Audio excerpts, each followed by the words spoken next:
From beyond the Beltway, this is Bruce DuMont with our weekly analysis of national politics. With occasional injections of rumor in your window, all offered up by a panel of political insiders, pundits, power brokers, public servants, professors, and most importantly, plain-speaking Americans from coast to coast. Tonight featuring commentary in hour number one by high school teacher Kyle Daniels from Salt Lake City, school board member Arlen Gould from Illinois, elementary school teacher Amanda Parsons from Chicago, and Dr. David Schuler, school superintendent of District 214 in Illinois. And in hour number two, we'll hear from Libertarian Bruno Barron, a school choice advocate, state representative from Illinois, LaShawn Ford, who wants to end the teaching of American history in the classrooms, and Republican attorney Josh Cantrell.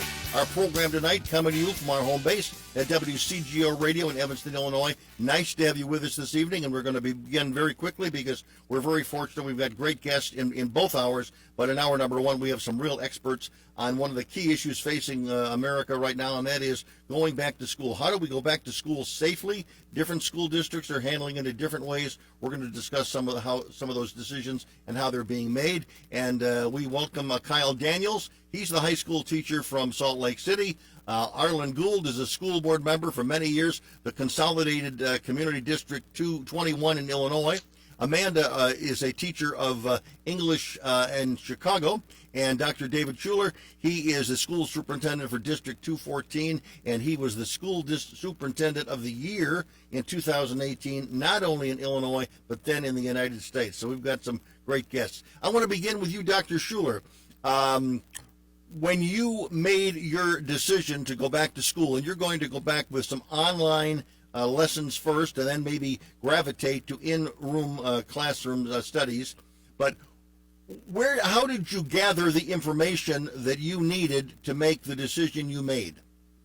Yeah, great question. It's great to be here with you, Bruce. I think for us, we surveyed our parents, our teachers, our students, and asked for their insight, and we built the plan in June based on the best guidance we had at the time. But then we continued to look at monitoring both local, state, and federal public health guidance, and that caused us just last week to shift our approach away from what we had been looking at, which was a high flex model where we're having about half the students in each day, to a fully remote model to start the school year off. What did you hear last week that was a red flag to you?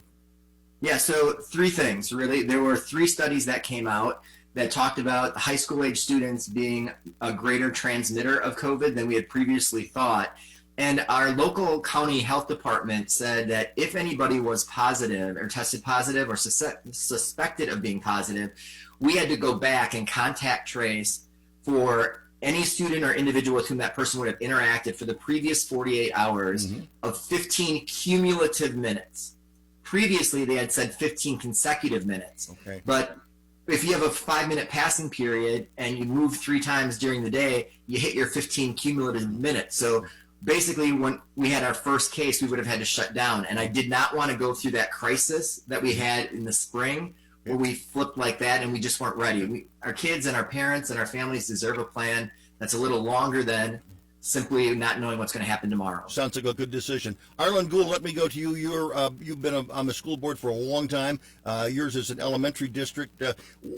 How did you go about making the decision of your board?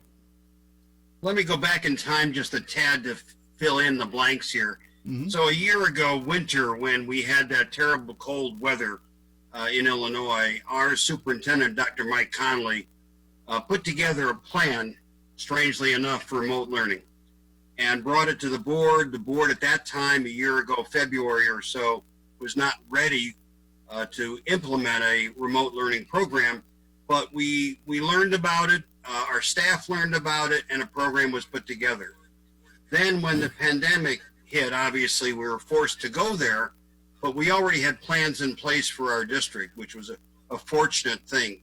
Now, telescoping to now, we were prepared. We actually had 2 special board meetings and 2 regular board meetings in the time frame that we were evaluating what to do. And during that period, the numbers, the positivity rate in Illinois was turning the wrong way. And of course, we have the responsibility for 6,500 kids, not just my own children. And so as a result, as we looked at those numbers changing and we heard what Illinois was saying, the Department of Public Health, we didn't get very much guidance out of Washington, frankly. It was an on-the-ground situation here.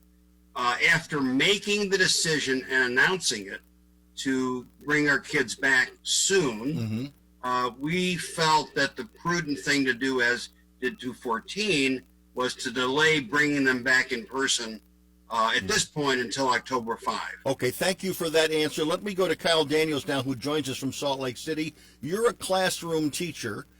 Tell us what happened last semester, because the question I want to ask you, is it too early to know how much your students didn't learn because of the changes forced on them? Okay, thank you for having me on. Back in March 13th, the day it happened, I mean, still remember that happening. I had the opportunity to sit there and talk to a lot of my students that were there.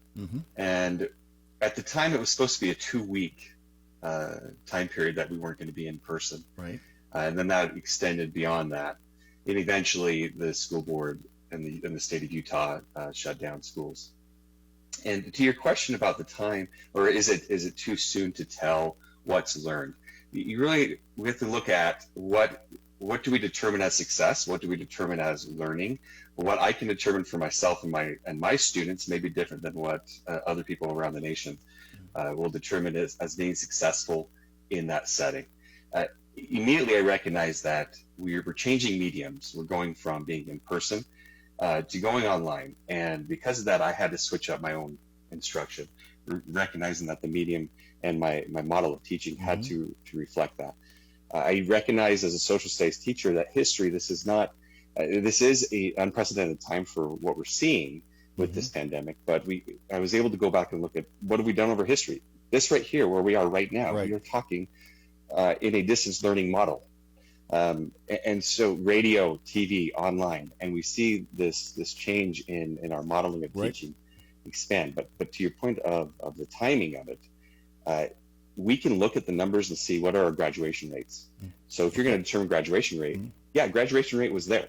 But if we want to look at like scores, we want to look at ACTs, we want to look at AP testing, that's going to be all over the place. I want to bring Amanda into the conversation because she teaches the 6th, 7th, and 8th grade, and you teach English and reading and writing. Amanda, your students are much younger. How, in your view, did they adapt to distance learning when it was forced on them? Some of them did okay. I also teach special education. That's a real challenge to be able to help my scholars during that time period when they need face-to-face assistance. A lot of the scholars were showing that they could succeed on an online platform, but it's not for everybody. We also had to rely on teaching and reteaching a lot of things that they've already learned throughout the school year. It made it a lot more difficult to teach new concepts or new skills, which we'll have to focus on this year, and probably will have better resources to do that since we know what we're up against and what it will take to be able to do that. Amanda, I've got to pause right now for a little commercial break, and we'll be back with all of our guests, 1-800-723-8029 from coast to coast and border to border.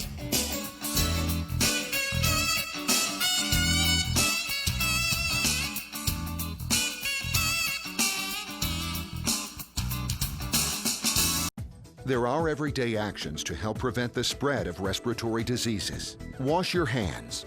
Avoid close contact with people who are sick. Avoid touching your eyes, nose, and mouth. Stay home when you are sick. Cover your cough or sneeze. Clean and disinfect frequently touched objects with household cleaning spray. For more information, visit cdc.gov/COVID-19. This message brought to you by the National Association of Broadcasters and this station. A line is a powerful thing.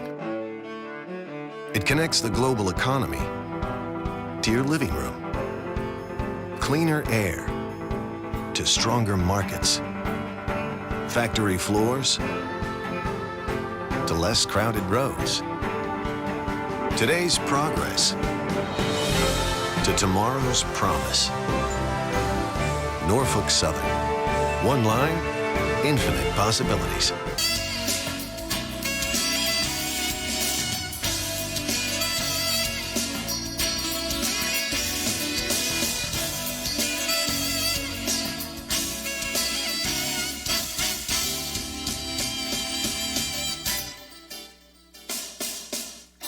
Bruce DuMont continues on Beyond the Beltway. Thank you very much for joining us tonight. And I want to go back to Dr. Schuler, who joins us as a school superintendent, and with our other guests. And Dr. Schuler, I want to talk about some of the other things that you have to take into consideration, because we're obviously, we're talking about and the concern for the students in the classroom, the teachers in the classroom, but there's the lunch ladies, there's the bus drivers, there's the janitorial staff of all your schools. How are they being prepared for what lies ahead, especially if there's no school because everything is online? I mean, do they still have jobs? Are those people still getting paid? Yeah, so great question. It all depends on the school district. So some school districts are paying people to do other interventionist work. In our district, we're taking some of our instructional assistants and having them reach out to kids that are not engaging online. So we can make some personal touch points with them to make sure that we then share that information with our problem solving teams. For us, we still have to feed our students on free and reduced lunch, and we want to do that. And so, some of our food service workers, we do have work for. At the same time, if our buses aren't running during the day, we don't necessarily need all those bus routes. But in our district, we are offering co-curricular activities after school. And so we will be using buses after school to bring kids in, make them feel connected in the outdoor setting when weather permits, to make sure that they do feel that connection to the school. Arlen, back to you. Do you think that people understand the complexity of the decisions that you and school administrators and teachers and have to be dealing with right now? There's a million questions about whether or not you're going to be successful or not. Right. The hardest part of it, I think, and thank you for having me on the show today, is explaining to people that while we listen to them, we may not agree with them. And we have to make a decision for all the children of our district, and it's a very tough decision. So it's a combination of our teachers and our parents. We did surveys, as Dave did as well, to listen to our families, and it was a mixed bag in terms of what they wanted. Do they all understand? I must have answered 50 emails myself as a school board member and gotten many, many phone calls, and our superintendent had many more than I did. And many of the questions are that this was not what I expected it to be in the spring, and others were delighted with what we did in the spring. So I think that we're doing the best we can. I kind of equate it to, Bruce, to flying through a thunderstorm without radar. You mentioned in the last segment that how some of your teachers were planning early in the year, long before this even hit, because of a snowstorm, to plan for a distance learning concept. As you look, because you've been involved in government for a lot of your life, you were a special education educator going back many, many years. You worked for Governor Ogilvy at a statewide level here in Illinois. But I mean, when you look at what a teacher has to do now, how can they ever catch up? How will we? I guess I asked this question to one of our teachers. How are we ever going to know what we don't know and what's been lost because of the difference in teaching at different levels over the last 6 months? Some of it we may never know. I mean, one of the anguishing parts of the decision was weighing the social, emotional part of this decision with the medical side, right? So we know for sure that kids, especially at the younger grades, who are not socializing, who are not with their friends, who are not at school having discussions and learning how to deal with other people, we know that there's a negative side to that. And so that was part of the equation too.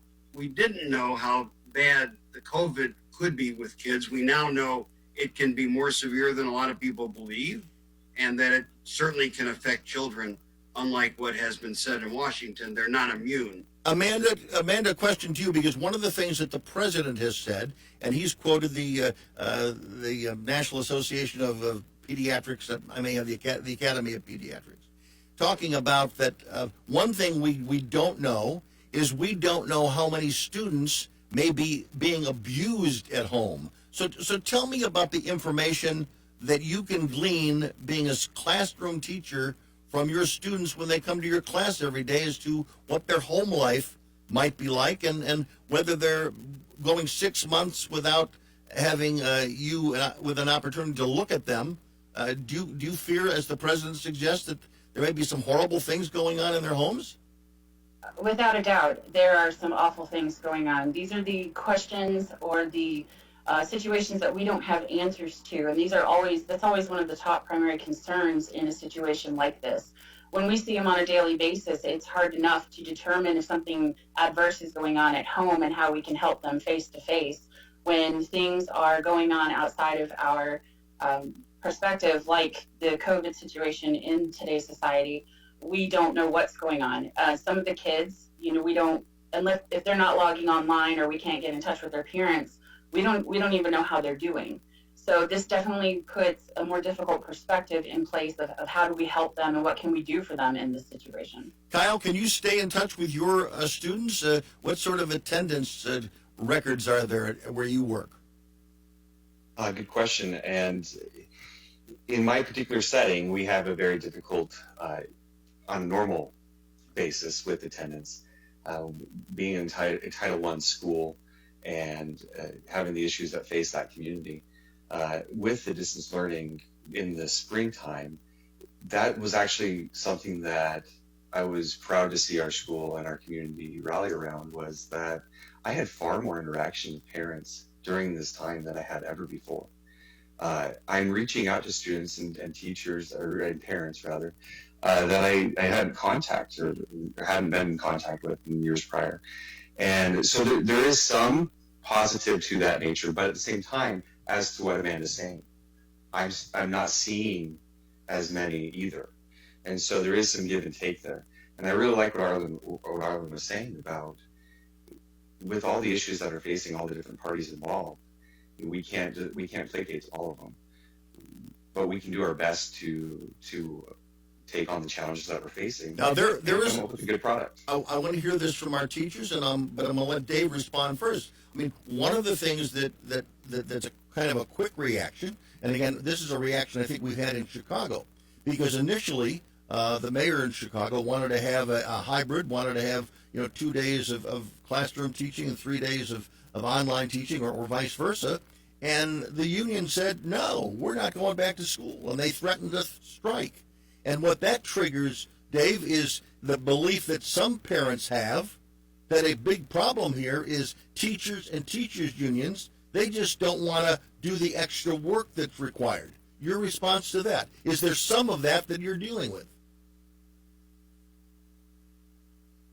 We are not. We have not had that experience at all. Our association leadership, we've kept in the loop every step of the way.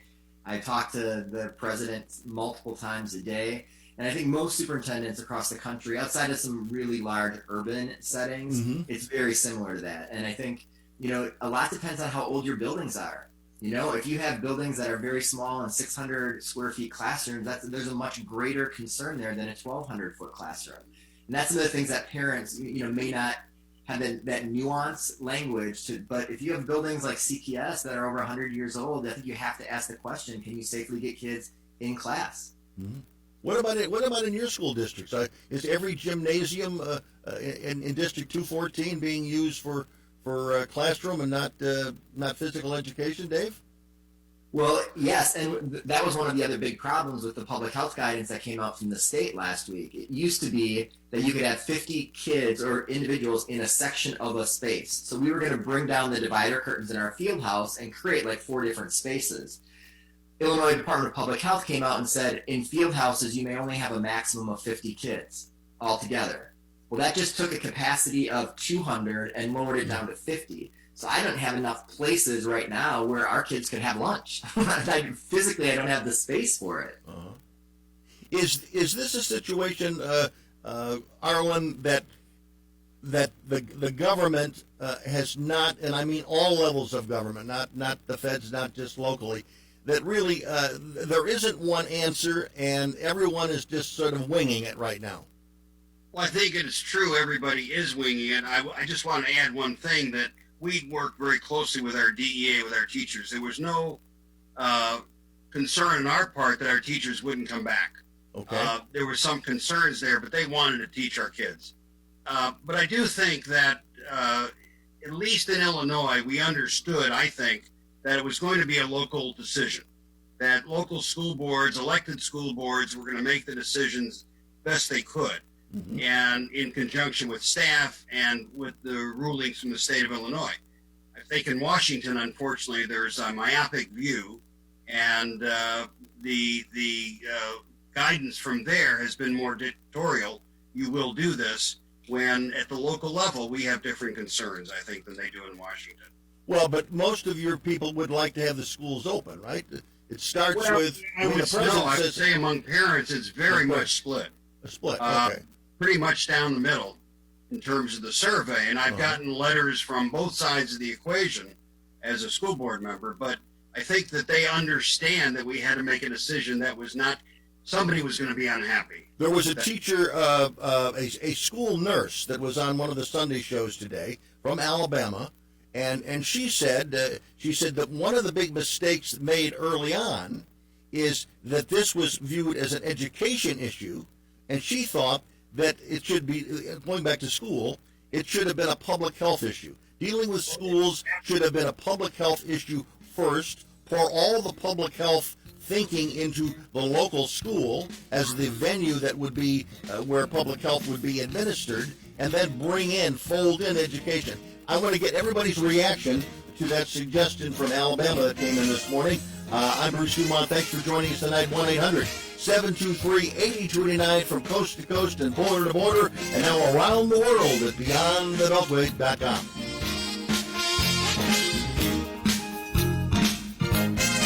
Here's how you can make your own face covering in a few easy steps with items you can find around the house, like an old scarf, a bandana or a hand towel, or you can make a face covering out of an old t-shirt. Fold it to the middle from the bottom, fold it to the middle from the top, fold it again to the middle from the bottom, and again from the top, and then 2 rubber bands, one on one side and one on the other side. Then you fold either side to the middle, and you have yourself cloth face covering. It's that easy. Flintstones, meet the Flintstones, they're the modern Sonic family. From the town of Beltway, meet George Jetson. His boy Elroy. With instant acceleration, electric cars are more fun to drive and more affordable than ever. Electric cars are here. Plug in to the present.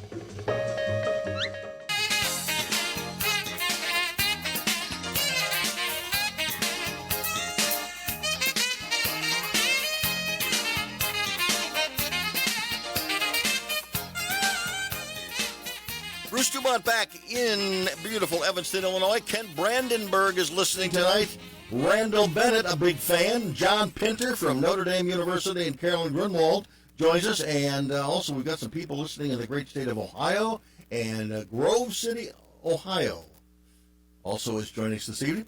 And we're going to take a moment now before we go to calls, and we do have some calls. I want each of our guests to give us a little background above and beyond what I've already shared with you. And let's begin with Arlen Gould. Arlen, tell us a little bit about your involvement with schools.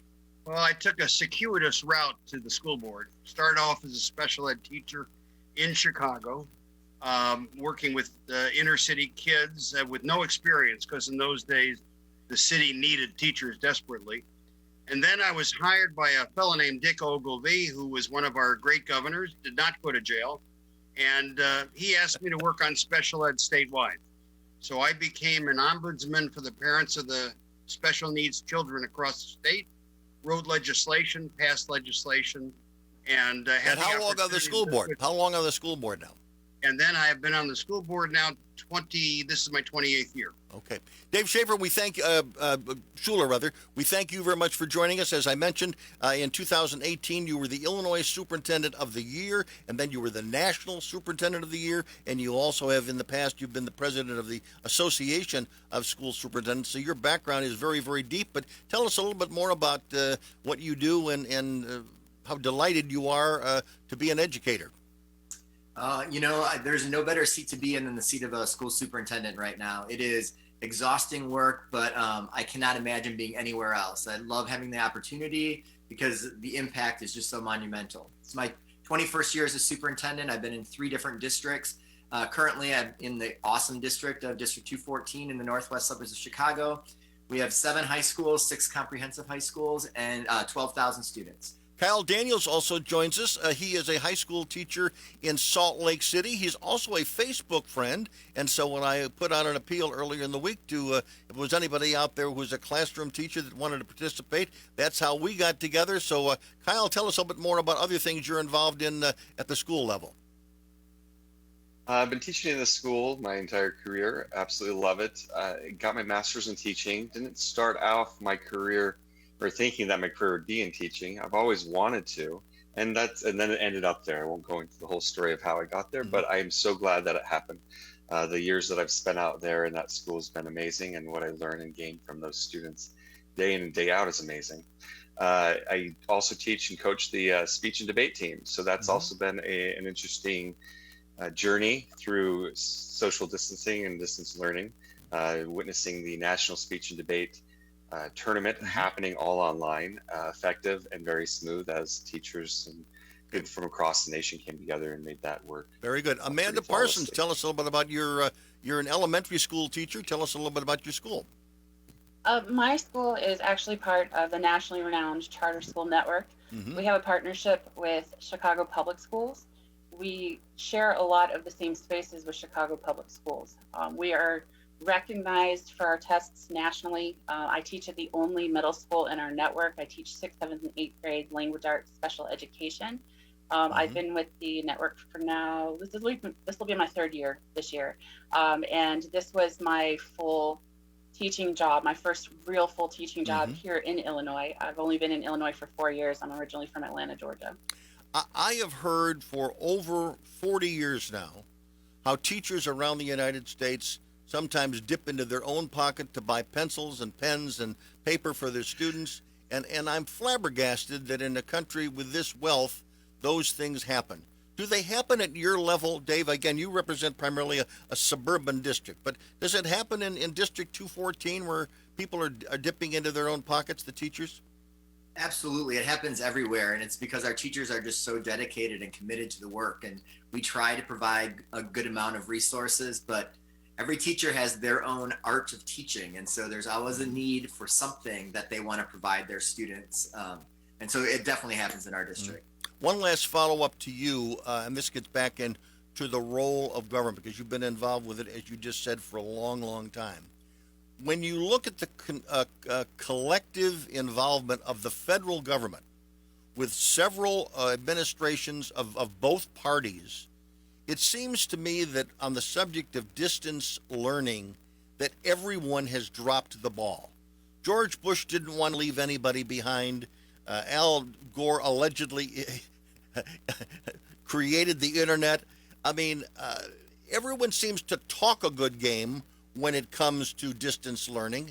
But then when we get to a point in our history, like we got to in March 16th of this year, half of the school districts in the country and most of the teachers, they didn't know what to do because the infrastructure was not there. Is everybody a little bit guilty on this, Dave? Yeah, absolutely. But no one predicts a global pandemic either, and so, but yeah, absolutely. I would argue what we did in the spring, though, was not distance learning. It was crisis learning, crisis teaching, and crisis management. But again, after 16 years of talking about being ready for this, we weren't ready for it.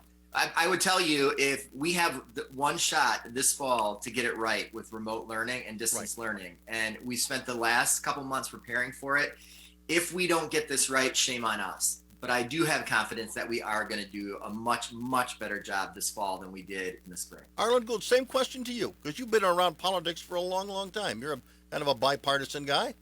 Hasn't everybody blown it? Yeah, I think that the biggest blow off was the fact that we should have anticipated, maybe not this particular pandemic, but based on history, a pandemic. And we didn't. The government knew something could come. And so starting at the federal level, we did blow it. And I think that you don't realize all the infrastructure that 214 has had to do and that we've had to do to be ready even for this day to turn the switches on. We had to do improve our Wi-Fi in all of our buildings. We've been doing that for several years, not in anticipation of this, just because we thought we needed it. The same thing with equipping our kids with computers. We had done that already, but you have all these infrastructure things in order to be ready, and then training the teachers so that they can do the best possible job. I should mention, when we're not going to get into it, but you're not a big fan of our current president. But would you acknowledge that given the fact that so many of these answers are not yet answered, so many of these questions are not yet answered, is there the ability, you may not agree that the president has the ability to do it, but does he have the opportunity to make a huge comeback in the minds of many people if he can help lead the back-to-school effort in the United States and either get the government involved in certain areas and keep their nose out in other areas? Does he have the possibility to do that? You know, he's got not a great deal of time in order to do that. I think that the minds of a lot of people are baked where they are today. As far as the schools go, I don't know how he turns around the mishandling of education. When you say to schools, I'm going to take your money away if you don't do what we say, that's just ludicrous, because every school district is dealing with a different situation. So he's got a very rough road, in my opinion. Okay. And obviously, I've been working with people on both sides of the aisle for my whole political career. Mm-hmm. But he's put himself in a very bad position. Okay, let's go to Kevin, who's listening to us in Chicago. Go ahead. You're on Beyond the Beltway. Hello. Line 2, caller, are you there? Andy, have we got a caller on the line? He's gone? Okay, sorry, we don't have the caller on the line.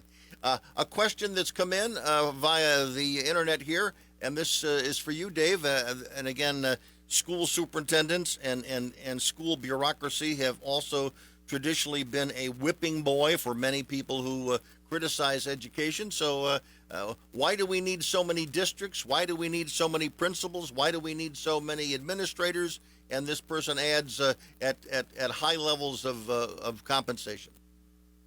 Yeah, so the legislature back in the early 1900s decided on a structure in Illinois for how our school districts were going to be organized. And so, you know, I think there are examples like in Georgia, which has county school systems that can be effective depending on just how it's organized and how it's set up. I think for me, the one thing I would push back really hard on is we need principals in each school. To be an educational leader, an instructional leader in a school, and having somebody that's the North Star in that building, I think is just really, really critical.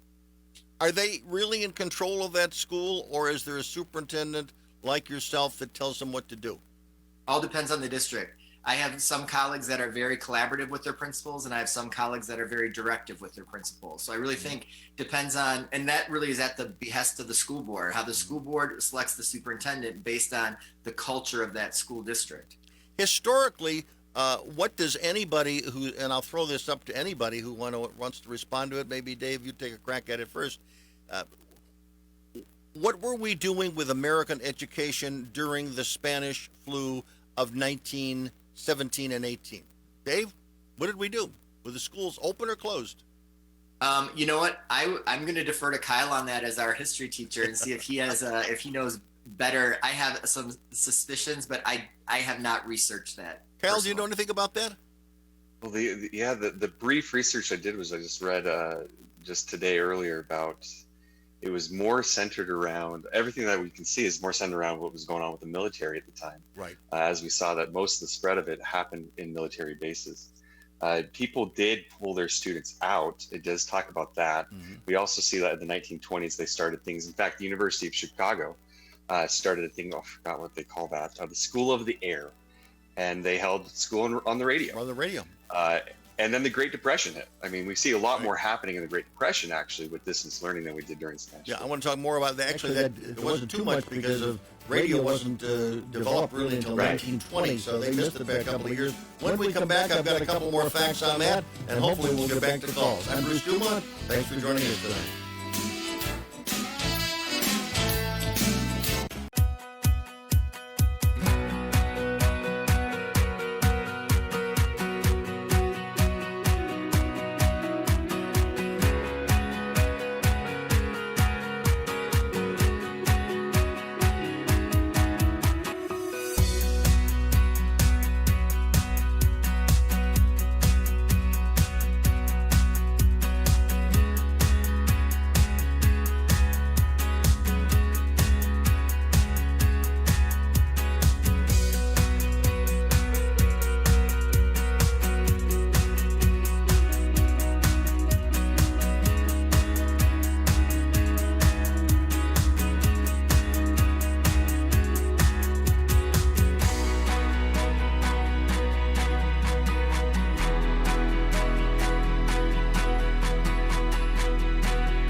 Dallas, St. Louis, Nashville, Tuscaloosa.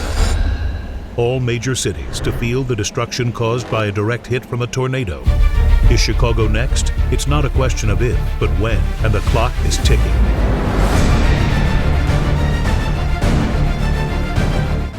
Learn what to do now at ready.illinois.gov to become tornado ready.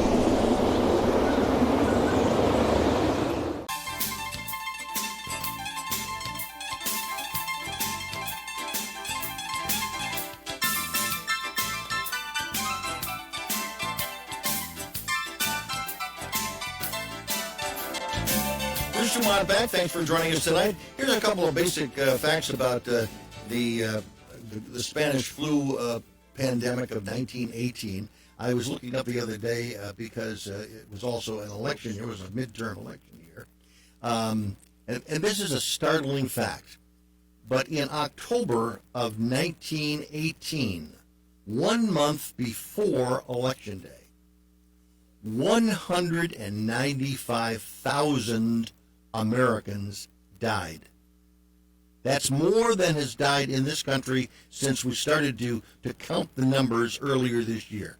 195,000 Americans died in October of 1918, and on November 5th, there was a midterm election, which the Republicans won. They swept both the House and the Senate.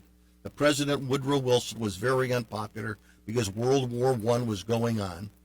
8 days later, by the way, World War I ended. But again, Wilson was not popular, and only 40%, or I guess would say 40% of the American turned out to vote. So we'll talk about that in hour number 2. We're going to be talking about mail-in voting and stuff like that. But those are some pretty startling statistics. So if you want to learn some significant things about history, you might want to go back just to 1918 and look what was happening in America as we moved through an election year and this pandemic. I mean, candidates weren't even allowed to campaign, and there was mandated social distancing, and there were mandated masks in many cities. So a lot of the things we're talking about now, there is evidence that it either worked or didn't work very well 100 years ago. Let's go to Kevin. I think he's back on the line calling from Chicago. Hopefully you're there this time. Go ahead. I'm here. Thanks, guys. Great show so far. First, an observation, and then a question. Andy, he's not there. How about Tom in Ohio? Are you there? Hello, I'm here. Okay, go ahead. You're on the air. I don't know what's happening, but go ahead. This is Kevin in Chicago. I can barely hear you. What Andy, can we clear this line up at all? This is a line that we cannot even hear. Say a few more words. Yes, but go ahead with your question. We're going to have to stop you. We're going to the quality, Andy. The quality of the call is too bad to put on the radio. So we're not going to take any calls this evening, and we're going to figure out by next Sunday night. We're going to figure out what the hell is going on with our phone system here, because it is unacceptable, as Lori Lightfoot would say. Let's go back to our guests and find out from them. As you look forward to the future, how are you going to decide? I think you alluded to this earlier, Dave. How are you going to decide when you will switch from the online protocol to maybe bringing people back to the classroom? And will it happen all at once? It definitely will not happen all at once. We want to make sure that we do it and we can do it right, and that we do it safely. And so we will look to bring in our most vulnerable students first, and then gradually build from there. And, we're going to let public health guidance guide our work. As Arlen said, in the state that I live in Illinois, the governor has really allowed complete local control. We know, like out in California or New York, the governor has put thresholds and metrics in place that would allow for in-person instruction or remote. So those states are a little different. And then you have, Georgia and Florida, who are compelling all of their schools to reopen. And so it just really depends on what part of the state you're in. For us, we're going to look at positivity rates in our region, in our area, hospitalizations, that type of data. And to provide support to our teachers and their families and parents, we're going to look to run what we're calling an e-learning lab out of our district office, where families that need childcare can, for a very, very reduced minimal rate, have their students in pods of 10 together for that remote learning. Is there going to be a greater focus on maybe bringing the forces of public health maybe into the schools around the state? And is this a good idea around the nation to use the physical buildings as a way to deliver, whether it's tests or, tests would be the principal thing they could possibly do there. Dave? Yes, so we have been a testing site for all summer long, using one of our parking lots. The National Guard has set it up, and it worked really, really well. And we had a great partnership. And how awesome is it that, we could provide a public good for our community right in one of our own schools. So I think it absolutely is something that we should partner with and continue the conversations and bring health officials into the conversations for sure. We just heard, by the way, from a David Rodriguez. He listens to this program in San Jose, California, and he tells the story that his father and his first wife, they lost a daughter in December of 1919 and another daughter in January of 1919 in Mexico, victims of this the pandemic of 1918. Thanks very much for your call. We have just a few minutes left. I want to go back to our teachers. To Kyle, we'll start with you. We've been through almost an hour of the program this evening. What advice or encouragement would you like to send to those listening and watching the show this evening about how they can best prepare themselves for going back to school this fall? Okay, well, first, to answer that question about the flu too, I was going to also add that 43 cities did close. They closed for 12 weeks, just closed. Okay, good. Good to know. Aside from that, so advice and going forward, first and foremost, do your best if you are in a distance learning model. Do your best to keep in contact with your teachers, also with your schools. Try to find ways that you can work with your peers through distance learning if you are in that kind of model. Have confidence and believe that we're here for you. This is what we want you to succeed. And I feel like that would go a long way, just having that confidence between the teacher and the student. Also parents. That's one thing that I found in those who were successful in this situation was parents' involvement. Amanda, we're down to just 15 seconds. Your final advice for everybody. To know that the teachers do want to see the scholars face to face, that they do want to be in front of your children, that they do love your children and they want them to succeed. It's not an issue of sitting at home and making pay and not doing the work. If we could be there face to face with them, we want to because we love them. Amanda Parsons, Kyle Daniels, Arlen Gould, and Dr. David Schuler have joined us in hour number one, folks. Thank you very much for this great discussion of education and the challenges facing the country as we move forward. I'm Bruce DuMont. Another full hour coming up with more guests. Don't go away.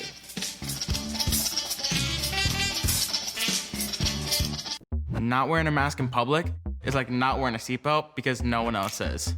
Or not wearing a life jacket because it's uncomfortable. Or not wearing a helmet because it's just one play. Or not putting me in a car seat because we're only going down the block. A mask is like anything that keeps us safe. It only works if you wear it. So wear a mask when you're out in public, because we're all safer and stronger when we go all in, Illinois.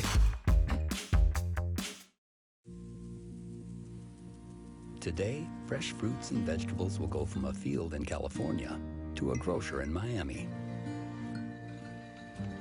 A bottle of beer from Eagle Pass will journey to a restaurant in Manhattan. A 2x4 in Oregon will find its way to a townhome in Denver. A hybrid will say goodbye to Detroit and hello to a showroom in Austin.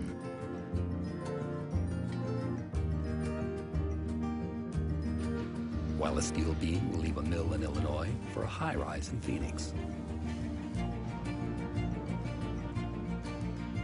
And a flat screen in China will head to an electronics store in Memphis.